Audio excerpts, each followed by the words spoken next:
Welcome, everyone. Today is the EBC Evidence-Based Coaching Thought Leaders webinar.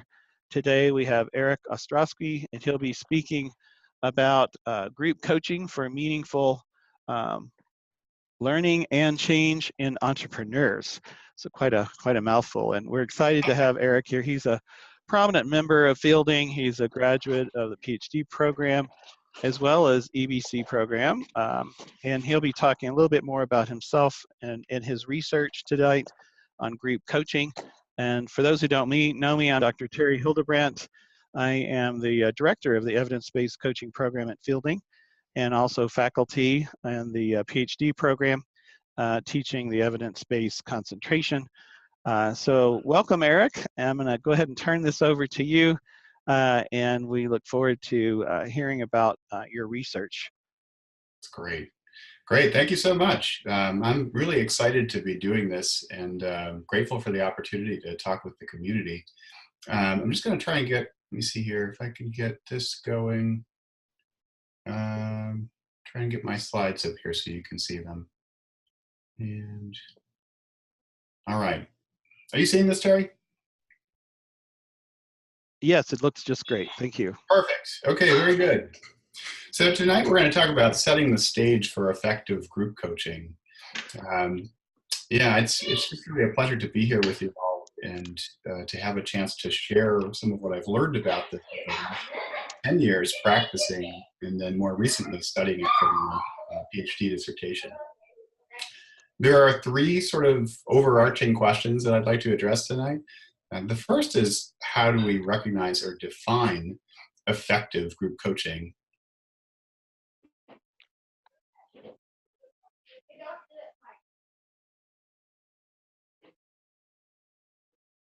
Effective group coaching, it's really important to define what we mean when we say effective group coaching. What is that? What does it look like? How do we recognize it? And I put the asterisk there because I was hoping that you all might have some thoughts about that yourselves that you might put in the chat so that we can kind of compare answers and see what people come up with. You know, how do we recognize or define effective group coaching? Maybe you do it already, you have some ideas about it, things that have worked for you. Maybe you've never done it, but you're thinking about doing it and you want to try something out. And then I can't see the chat, or maybe there's a way I can. I don't think I see the chat. So Terry, maybe you can keep an eye on that. And then when I circle back, you can let me know some of the things that people have been writing. Absolutely. Okay, great, thank you. The second question is, what group characteristics foster meaningful learning and change? So you can have a group and you can have a coach, but does that necessarily make for meaningful learning and change? And what are the characteristics that allow for that kind of learning and change to unfold? And then how does the group environment differ from dyadic or one-on-one coaching? These are two really different practice environments. They require different skills, different awareness. So what is the difference there? What makes group coaching group coaching? We're going to talk about 5 characteristics of effective coaching groups: cohesiveness, commonality, social support, exchange, and accountability. In a few minutes, I'm going to go through all of these in detail and talk to you about what they mean, and also pull some quotations from my research data so I can show you what people said about them. But for right now, I just kind of wanted to plant the seed that there are these things, these characteristics of coaching groups that set the stage. They don't guarantee meaningful learning and change, but they certainly set the stage for it, and that's what we're interested in talking about today.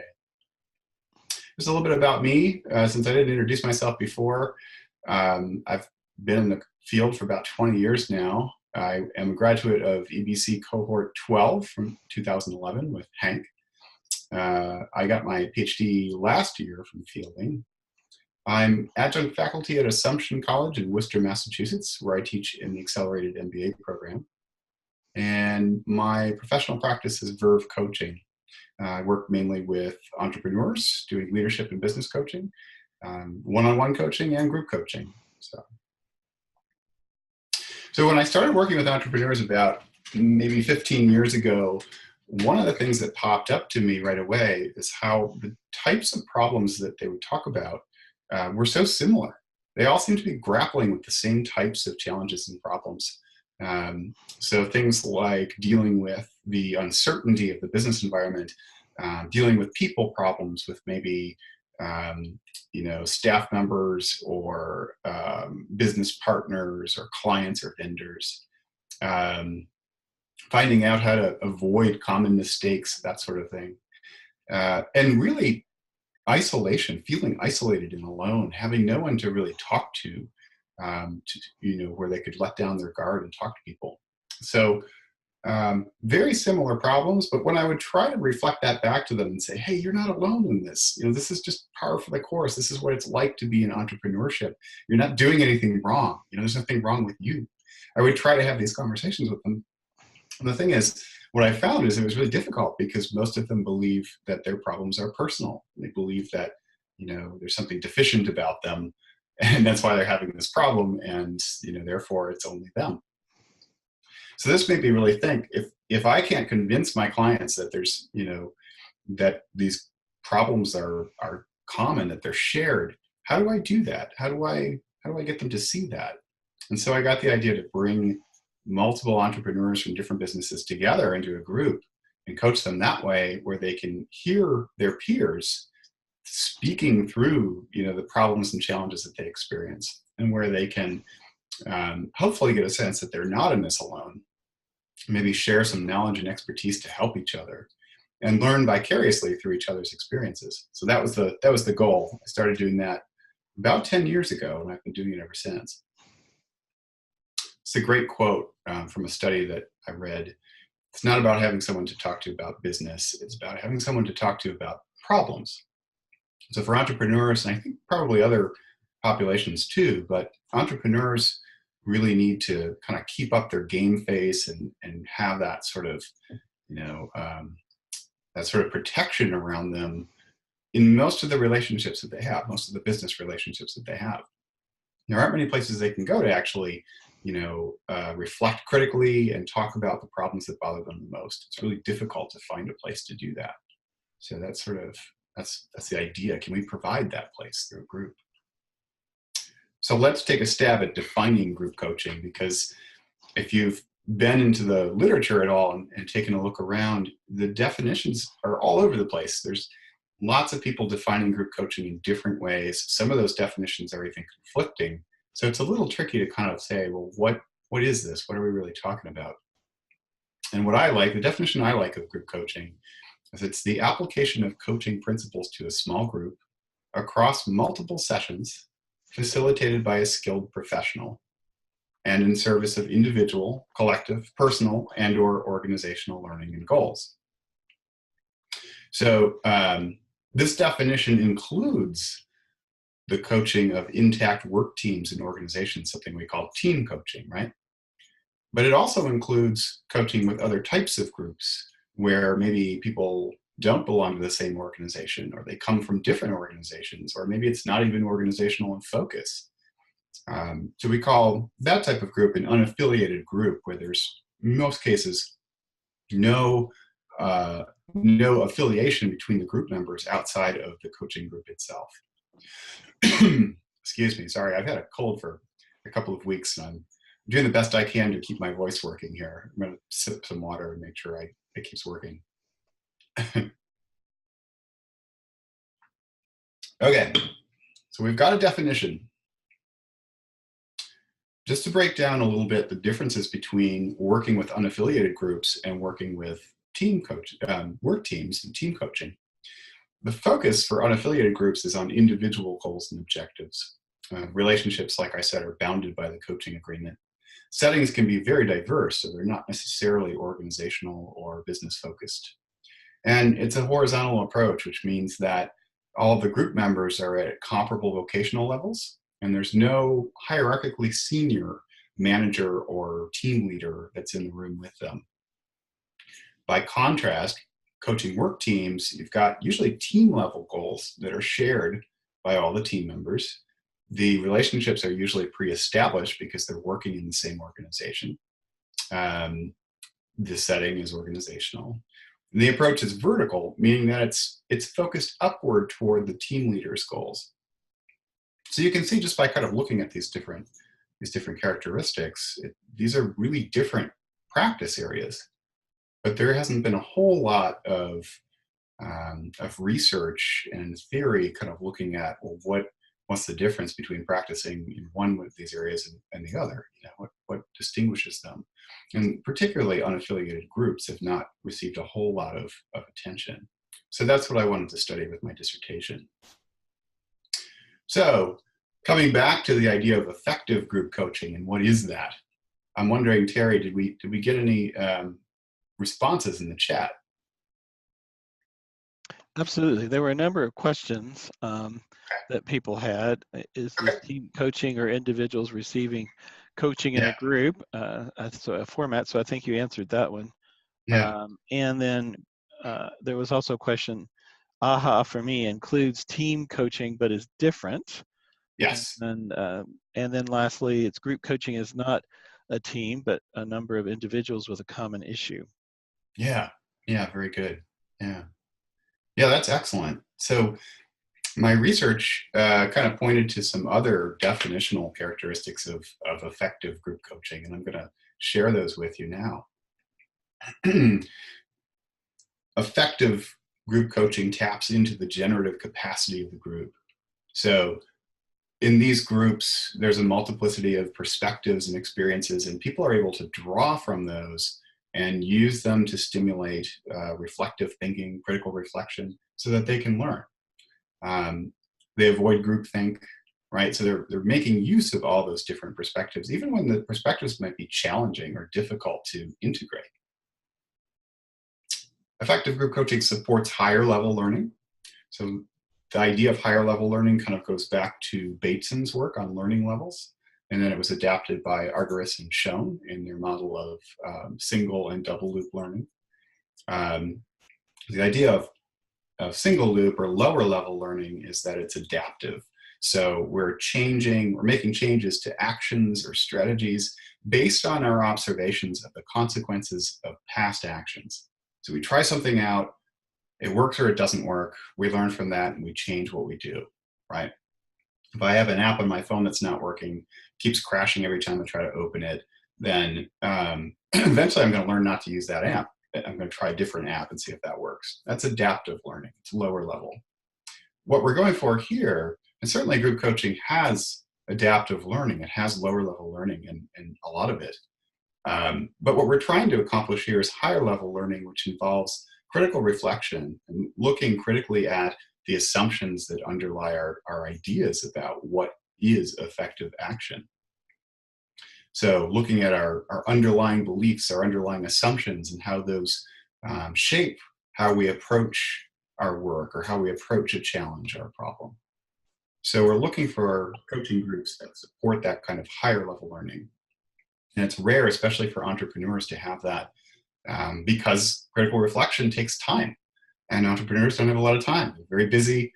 They have either real or perceived time constraints that prevent them from carving out the time for reflection. Effective group coaching provides opportunities for vicarious learning. This is really important because if someone is in a group kind of talking about a mistake they made or a problem they're encountering, if an entrepreneur has the opportunity to learn from that mistake so that they can avoid it, that saves them time and money and pain. And effective group coaching encourages peer interaction and feedback. So it's not just about what they get interacting with the coach. This is a difference. One of the comments that you read, Terry, was about, is this like a coach coaching a bunch of individuals, or is it a team? And it's not exactly a coach coaching a bunch of individuals, because there's a very powerful peer interaction component. And I'll talk more about that in a minute.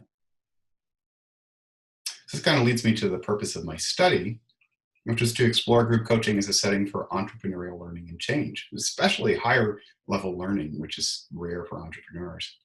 But also for me personally to understand the experiences of group coaching participants so that I can build groups that foster meaningful learning and change, and then hopefully teach others to do the same. So this study was a narrative study.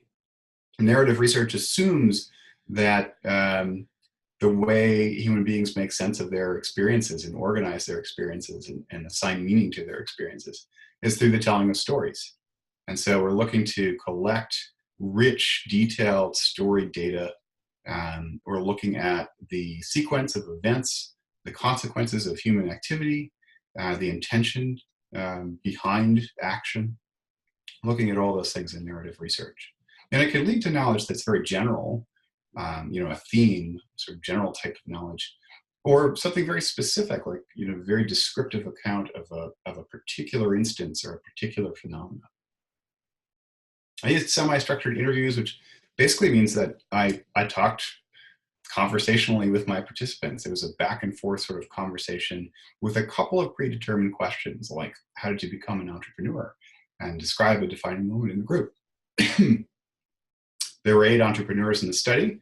They belonged to 4 different coaching groups led by 3 different coaches. And then I used 2 sequential modes of analysis, narrative, performative, and thematic. So narrative analysis cuts deep, goes deep into each story, looks at the the flow of that story, the map of that story, the plot of that story. How did it come to exist that way? Why is it being configured that way? What's the intention behind telling the story that way? So not just the content of the story, but also how it's told and what the intention of the narrator is. And the sort of goal there is to configure the data into a higher order plot or an explanatory story of each interview. We're looking for unique particularities in this case, so it goes very deep. A thematic analysis, in contrast, cuts wide. It goes across all of the data set, creates conceptual groupings across the data, which are themes, searches for common elements. So what does it all mean together? And I wanted to do both of these so that I would have sort of a multi-dimensional set of findings. And I did have a multidimensional set of findings. I had 3 types of phenomena that emerged from the study. One were a set of background conditions, one were a set of process moves, and one were a set of relational performances. So the background conditions are like ways of characterizing the groups and what happens in them. This is mainly what we're going to talk about tonight, is the characteristics of effective coaching groups and what happens in them. The process moves are like processes of learning and change that unfold over time and through very specific events, sequences of events. And the relational performances are conversational moves that are performed within the relational context of the interview itself. So I was looking at what's the impact of the interview and the interviewer on the construction of the meaning of people's past events. So I had findings there as well. So getting back to the 5 characteristics of effective coaching groups, we've got some characteristics of the social environment of the groups and some characteristics of the social processes at work in the groups. Social environment, cohesiveness, and commonality. These were the 2 main characteristics that came across, and I'll talk about each of them in a minute. But then that sort of created this rich environment for these other processes to unfold: social support, exchange, and accountability.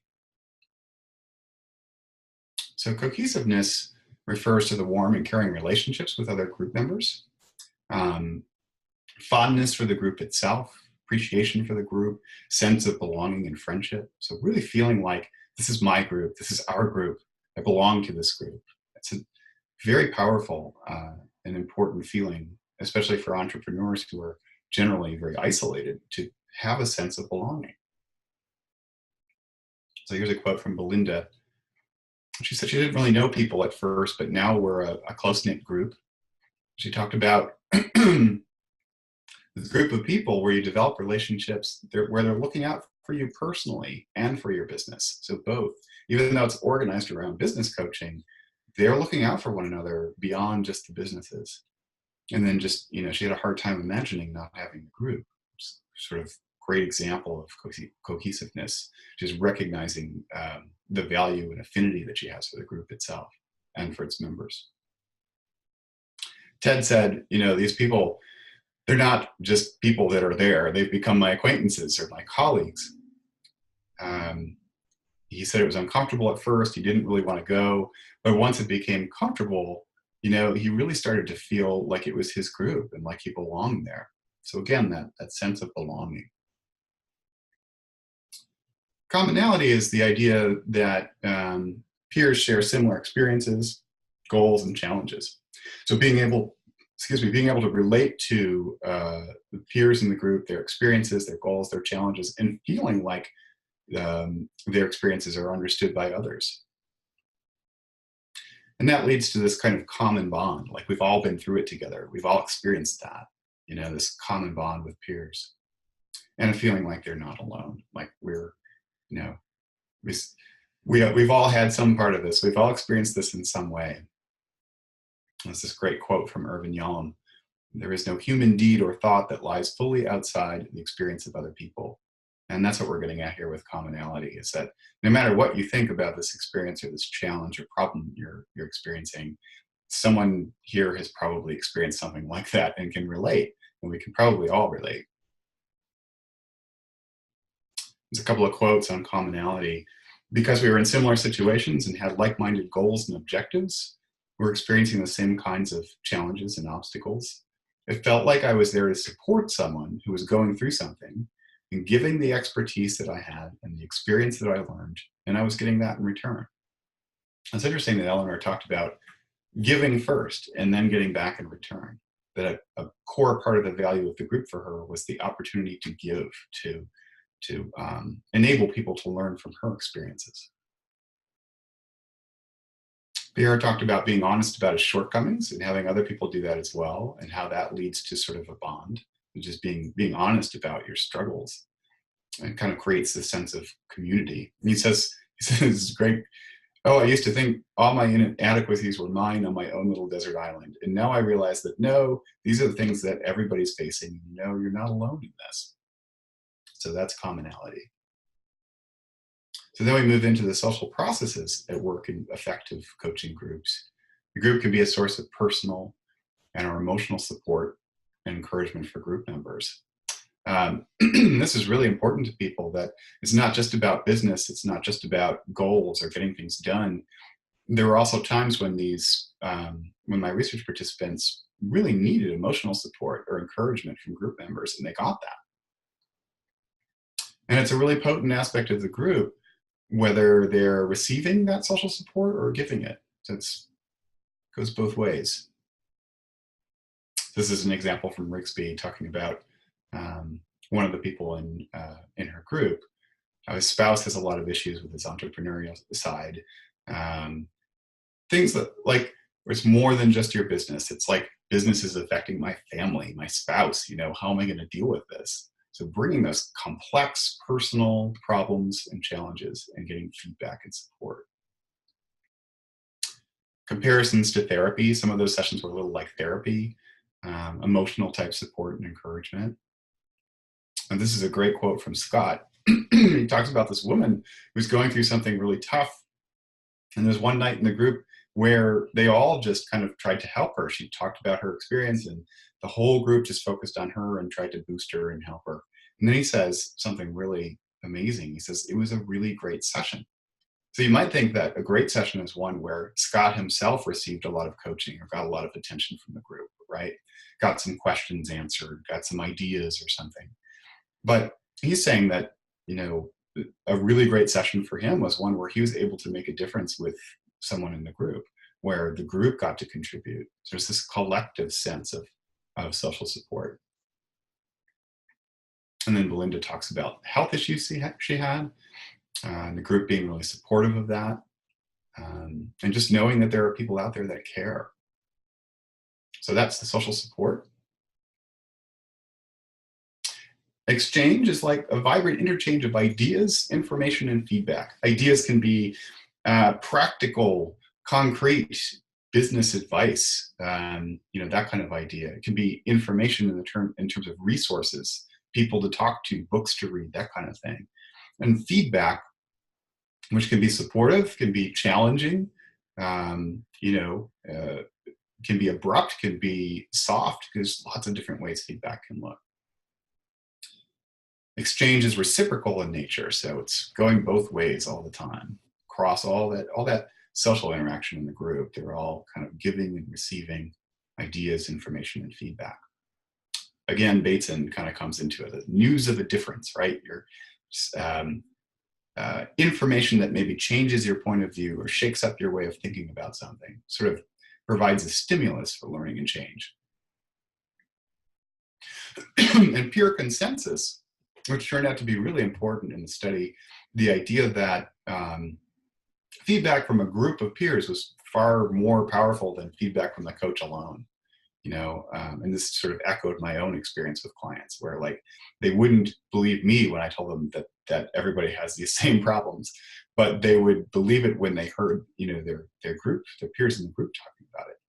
So the consensus of peers is really, really powerful. Eleanor talks about being open to using social media and how some of the women in her group had done that and how they helped her understand that and how those different perspectives saved her a lot of time and energy. Lynn talked about loving giving input, right? It's an opportunity to motivate people and to have input in other people's lives and businesses. And she pointed out that they all have so much knowledge, so why not swap it? Why not share it with one another? And then she said, she can think back to times when she was unfulfilled or confused in her life, times when she's made poor choices. But if she can take that knowledge and then, what she learned from those poor choices or those experiences and give that to someone else to help them maybe not go down the same path or have the same type of situation unfold, that would really be satisfying to her. Rigsby talked about where feedback can be very challenging for people. One of her peers in the group was having issues with her business partner, and Rigsby said it's the kind of place where you can say, hey, stop, this is alarming. This might be a real sign that this is not a good partner for you. You might need to cut ties. And she says she expects the same from them. She needs that. She wants that. She wants people to call her out when that's necessary. So that's part of exchange as well. And then finally, accountability, the processes through which group members hold one another to account for actions or goals. So in the group, that works collectively. In the dyad and the one-on-one coaching environment, it's the coach holding that accountability and following up on goals and actions. In the group, it's from peers. It's the peers who are paying attention. Coach is paying attention too, but what my research showed is that they're paying more attention to their peers than they are to the coach. This has implications for identity and group membership. So if they get their stuff done, their sort of social standing in the group is maintained. If they don't get their stuff done, they feel that sort of loss of identity with the group. Scott says, I think my biggest struggle is I have a tendency to quickly fall into the I've just got to do my job sort of mentality. He's not thinking about looking at the bigger picture. So having people to kind of say, what did you do this month to think about your business is really important to have, really valuable part of the group. Belinda says, it helps having these other people that are watching me and paying attention to whether or not I'm reaching my goals. How does that make me look if I'm not reaching them? How are my peers going to talk about me if I'm not getting somewhere towards my goals? I can't imagine not being part of the group because it motivates me. If it's just this much, I need it. That motivation is sort of, so making these commitments into the space of the group creates this beautiful dissonance, powerful dissonance, right? That just wants to be resolved. And it has to be resolved through action. And so these people know they don't want to come back to the group without taking that action. They want to resolve the dissonance, but maintain their identities, their belonging in the group, their standing in the group, their social standing. So accountability is sort of this way of encompassing all of that.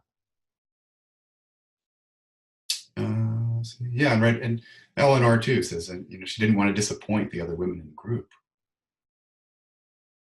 Okay, so those are the 5 characteristics of effective coaching groups: cohesiveness, commonality, social support, exchange, and accountability. And again, they set the stage, right? But they don't guarantee meaningful learning and change. And what sort of all of this says about higher level learning, since we were talking about that before, is that effective group coaching really can help group members not only experience higher level learning, but also develop the skills and resources they need to have higher level learning by introducing new information and perspectives that help stimulate critical reflection, by creating a supportive atmosphere that nurtures introspection and insight, and by providing encouraging feedback that can legitimize new insights and new self-knowledge. So we have all that, right? And it sounds great, but it doesn't always work. So when it still doesn't work, when those conditions or those characteristics are all present, but people aren't learning, it happens. So why does it happen? What's the root of that? So what I found in my study is that bad fit can be one reason why those characteristics can be present and learning doesn't really happen. Could be that, particular group members at a different stage of development or has a different level of commitment, different level of experience. So if there's a mismatch of fit, then it might not work. If the timing is bad, it might be the right stuff, just not at the right time, right? For one particular person. And misaligned expectations. So Ted came into it thinking he really wanted business ideas. He expected business ideas. He thought he would get concrete advice and business ideas.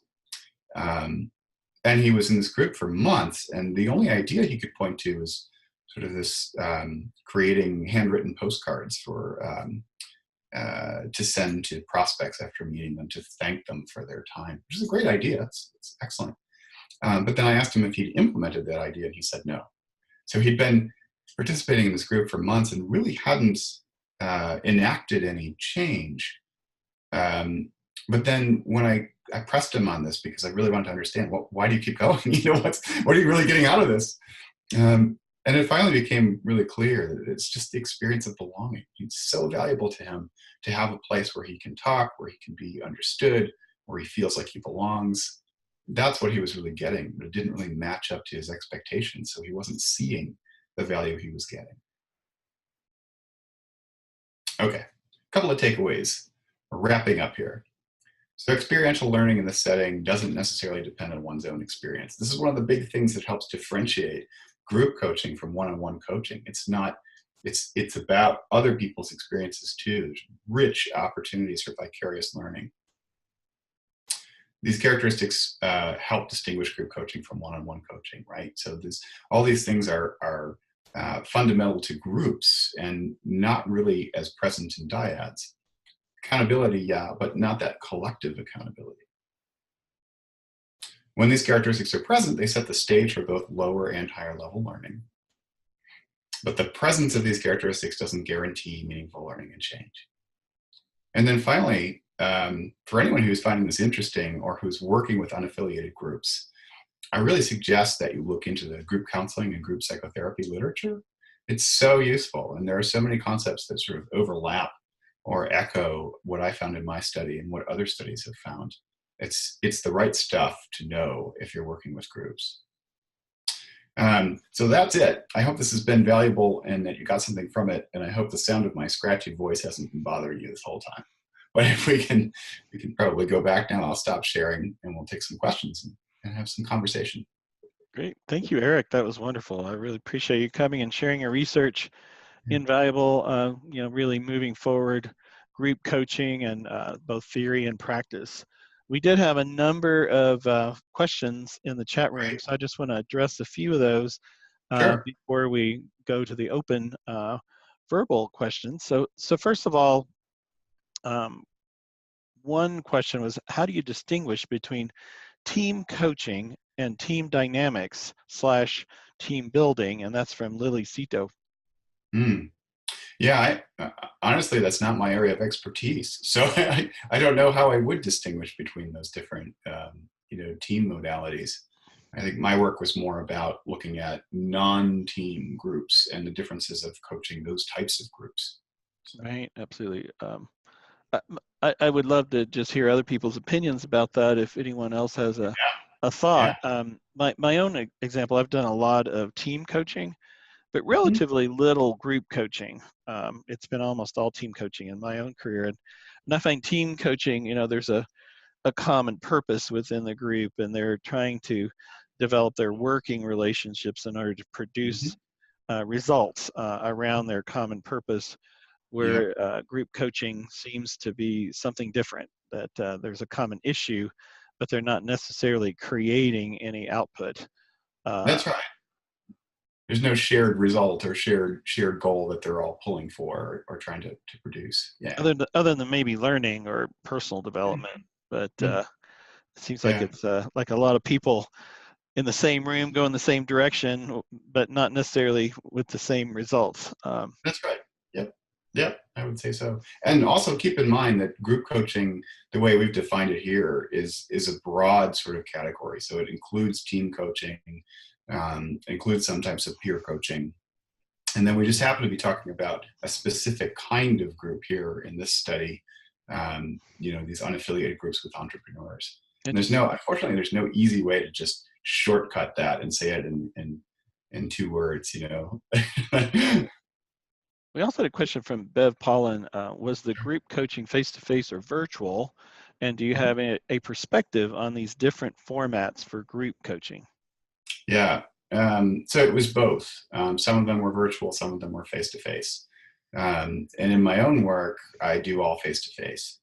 So I really prefer that. I think it could probably work in either setting, and it seems to have worked for my research participants in a virtual setting. But for me, I like to see the body language. I think it's easier to develop trust in, when people could see each other and you get a sense of each other, face to face. I just think it's easier to do that. Plus, you can manage people's attention a little bit better if you're the coach, if they're all in the same room. So, Absolutely. So I prefer face to face. One more from Lily Cito. I'm curious how diversity plays into groups. Curious if we get too comfortable in a group, do we not open ourselves up to potential collusion? Yeah, great question. That's so great. Yeah, I think that's my research didn't reveal a whole lot about that because I think that people hadn't been in the groups for a super long time. My practice kind of does. I mean, I think that's one of the most challenging things as a coach coaching groups is to sort of be awake to my own collusion and to call myself out and to kind of keep looking for evidence that maybe we've lost our edge here or we're beginning to collude. Can we stir things up? It gets very the sort of friendship and camaraderie and common bond that you experience in the group tends to pull people toward one another in terms of their perspectives, right? Which is where groupthink comes from. So yeah, can we pull them back apart? Can we introduce some news of difference here to try to break that up and welcome the diversity? Yeah. Chair, you had a question about the mechanics. So since you're online, why don't you go ahead and ask that? Hi. I just was curious about the length of the meetings. Like, is it 2 hours, 90 minutes? And then also the frequency, and then also sort of the duration. Like, is it over 6 months that they commit, or is it drop in, drop out? How do you structure all that? Yeah, sure. So I think in terms of my research, they were really varied. So most of them were meeting at least monthly. Some were meeting every other week. The every other week ones tended to be shorter sessions, maybe an hour or 45 minutes at a time.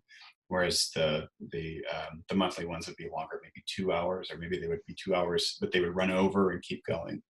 And then I think the longest any of the groups had been going in my research was 3 years. Most of them were just a period of months, but I don't think any of them had. Oh, one of them was a 6-month program, so it ended at the end of 6 months. The others were open-ended, so they just kind of kept going. And that's how I do it too. I meet monthly and I just kind of keep rolling. So. Great. And Alex Sargent, do you want to come online and ask your question?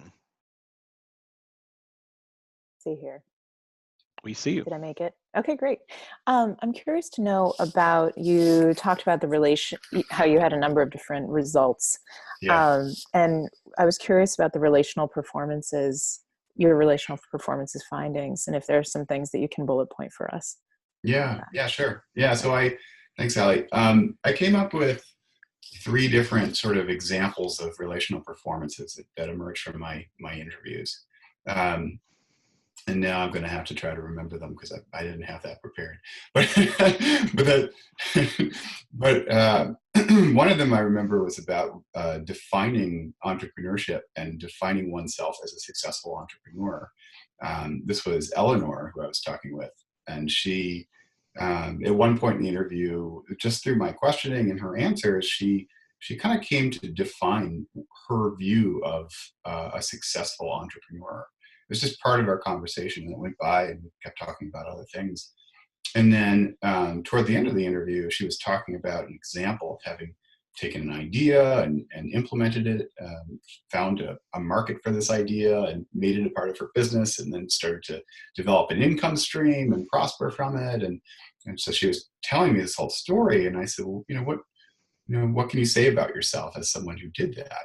And she kind of thought about it, and she said, well, I guess I'm a successful entrepreneur because I just told you, what I just told you kind of matches up to my story or my definition, how I define successful entrepreneurship. And it was examples like that of how the interviewers' questions, how my participation in the sort of retrospective meaning making actually contributed to the evolution of that meaning. So what things in the past meant changed as we talked about it, right? Their meaning evolved. They began to see things differently through the interview process itself. And so I think the big takeaway from that for me is that that it might really work to have one-on-one coaching that supplements group coaching or vice versa, so that you're getting all of that input from the group, and those rich, beautiful social processes are unfolding, and all that stuff you get, vicarious learning, feedback, all that wonderful stuff. But then you're also having some one-on-one time with the coach to process that, to make sense of it, to keep thinking about the evolving meaning of the things that come up in the group. So that was one of the big takeaways from that section of findings. Okay. So is that good enough, Allie? I hope that. Oh, good. Okay, great. So we also have Lynn Mitchell. Lynn, do you want to come online? I sure do, just to say hi to Eric. Hi, Lynn. So good to see you. So proud of you, my friend. So proud of you. Well, what I was curious about was, evidence-based and all those modalities that we had to study to go through the coaching program. Did you find that you gravitated toward any that suited a group better than individuals? And were you consciously doing that to choose a modality that, like humanistic, cognitive, behavioral, narrative? Were you reaching for the modality, or did you just wing it? How did that play out? Yeah, great question, Lynn. Thanks. I guess I'm wondering, so there's what I've done, and then there's what my research participants did, the coaches that participated in my research. So that I think there's a range in terms of the coaches that were involved in my research. That's actually another sort of part of my findings, where the way that my participants talked about the coaches was very different. So one coach seemed to focus almost exclusively on accountability, like what are people committing to do and did you do it? Another coach seemed to be what I would call more humanistic. She was really, everything was about questions and helping lead people to their own conclusions through a careful, sort of questioning process that felt very humanistic to me. And then another one was kind of spoken about as introducing various lenses, like cognitive frameworks almost, or like conceptual frameworks that would help people grapple with their situations in different ways, based on these different lenses. And then in my own practice, I would say some of those sort of lenses are more sort of ingrained in the way I practice. Like I think humanistic psychology is kind of in the background for me. It's ever present. But then there are times when I choose to do a narrative process with a client if it calls for that. And in the group, we've done some narrative work. I'm trying to think of other things that we've done that have been helpful. I have to give that some thought, Lynn. But we can talk about that offline too, if you'd like. And Dorothy Agargupta, you had a comment. Do you want to come online?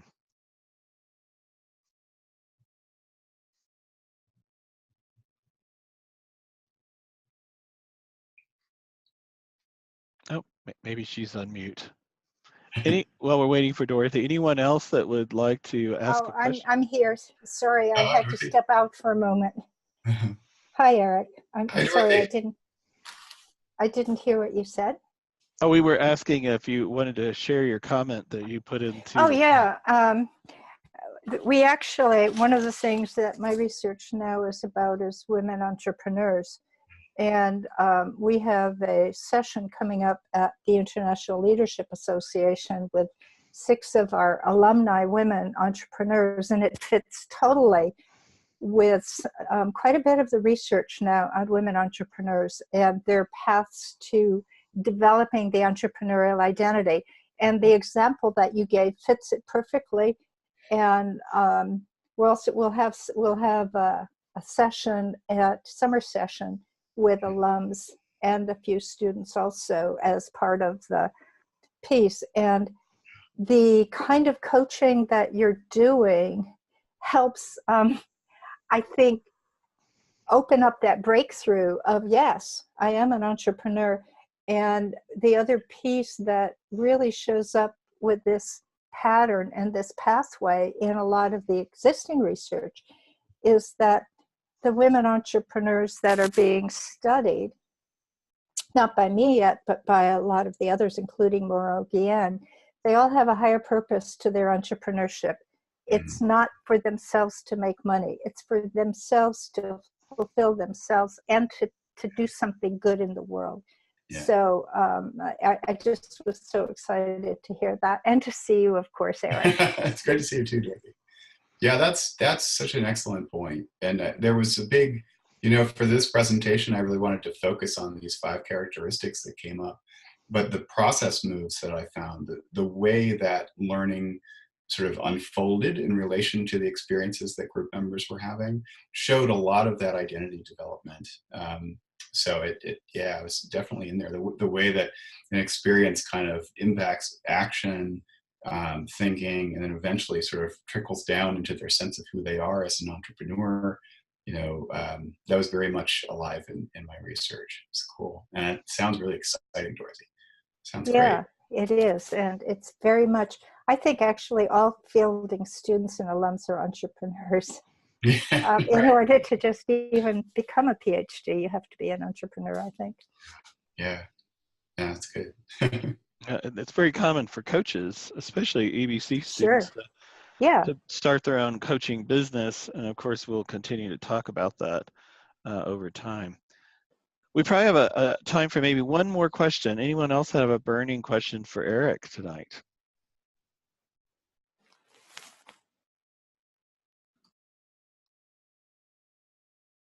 Okay, any closing comments, Eric, that you might have, or any advice that you might want to give to folks who might want to get into group coaching? Because I think it's a up and coming and potentially big business. So just moving to practice just for a second with one last question. What advice would you give someone who wants to really get started in group coaching? Yeah, well, other than studying the group psychotherapy literature, which, by the way, Irvin Yalom is really big, group psychotherapeutic factors. Kivligan's work on the differences between one-on-one and group therapy. That stuff is really informative and really great to know if you're thinking of working with this kind of group. But I guess in addition to that, so from a more practice, standpoint, know your audience, like figure out what kind of group you want to work with, who are the people that you want to see in groups, who do you want to work with and make a difference with, and who needs that, the types of characteristics we talked about, the social processes that come from groups, the higher level learning, who's the audience that really needs that, that you can help. So I guess that would be my advice. Excellent. Well, thank you. We really value your input. Obviously, you're an incredibly active and valued member of our coaching community of practice, and and you're going to be working with us on the coaching monograph, which is going to be a scholarly publication as well as practical application of coaching from our New Fielding Graduate University Press. So I look forward to working with you there and seeing your publications from that opportunity as well. So thank you. I do have just a few announcements before we close tonight, and we'll be sharing my screen just to reveal our next webinar, which is next week on Saturday. So this is coming up on Saturday, the February 23rd. As most of you know, we have two series of webinars that we do at the Fielding Community of Practice. One is the Thought Leaders webinars, which Eric is a thought leader, and that was what he was talking about tonight. Our next one is the EBC Professional Series webinar, Manager as Coach, how incorporating coaching skills transformed my leadership. So we have a number of alums from both the EBC program as well as the PhD program, and one of our current students as well. We'll have Marianne Spatola, who's a senior HR professional and SVP and CHRO from Solix, John Hoover, who is the senior VP at Partners International, and Kelly Pincus, who is a pharmacist who works at GlaxoSmithKline. So please dial in and listen to them. They'll be talking about how coaching transformed their leadership. We also have a coaching blog, so if you want to stay in touch with what is going on in the coaching world, we also post our various webinars here. It's just fielding.edu/blog. If you haven't yet joined the community of practice, you can also go to ccop.fielding.edu and join the community of practice and learn all about all the things that we have going on that are free of charge for all of you. So we look forward to also having you at the upcoming Fielding EBC conference. So if you want to get some face-to-face interaction with your colleagues, Eric will be presenting there as well. So you can get more of Eric if you'd like some more. I know many of you are fans of Eric, so he'll be there. Of course, I'll be presenting along with Jenny Rogers, who's I would consider her a grandmother of coaching, has written so many books. She'll be participating via Zoom and talking about how to develop your coaching practice. She's probably one of the most practical coaching leaders in the world, and you don't want to miss that. Lenny Wildflower will be present. And then a number of concurrent track opportunities from Laura Hauser and Carrie Williams, again, Eric and Desiree Brill-Rohde, Kathy Norwood, Marjorie Wu from China. So we have people flying in from China, from Shanghai, to participate and share with you what's going on in China.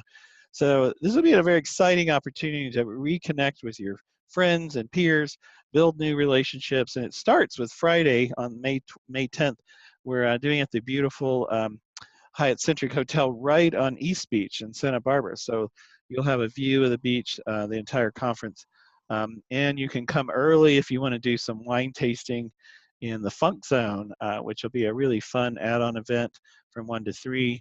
And then our full welcome reception, where President Katrina Rogers of Fielding Graduate University will be giving a warm welcome, along with all the senior leaders of Fielding from 5 to 7. So make sure you're there in time for that and join us the whole day. In the evening of Saturday, we'll be celebrating EBC Cohort 35. Can you believe it? We've already had 35 cohorts. And we'll be celebrating their graduation from 6 to 7, followed by the graduation dinner and dancing, which is included in the low price of $425 for this event. So you don't want to miss this with all these action-packed speakers. Registration will be up in just the next few days. So please come back to this website or check out the community of practice. I'll be posting it there. This is on the Fielding Alumni Network page. So if you're not familiar with that, you just go to fielding.edu and click on alumni and then click on events. So we definitely hope to see you there at the EBC conference, and it'll be a fun time as well as a highly educational experience. You'll also receive ICF continuing education units toward your ICF credentialing or re-credentialing as a professional coach. So please join us. So we'll see you hopefully next Saturday, a week from this Saturday, for our next webinar. And as always, these are recorded for you to watch later and to share with your friends. We also encourage you to invite all your friends to these webinars and share our information on your social media. So thanks again, Eric. And any last words as we close out? No, thank you very much. Thanks so much for the opportunity. It was great to connect with the community of practice, and I'm just so excited by everything that's going on with the community of practice. So thanks a lot for that, Terry. All right, thank you for being an active member and sharing your research with us tonight. Sure. Bye, everyone. Bye-bye.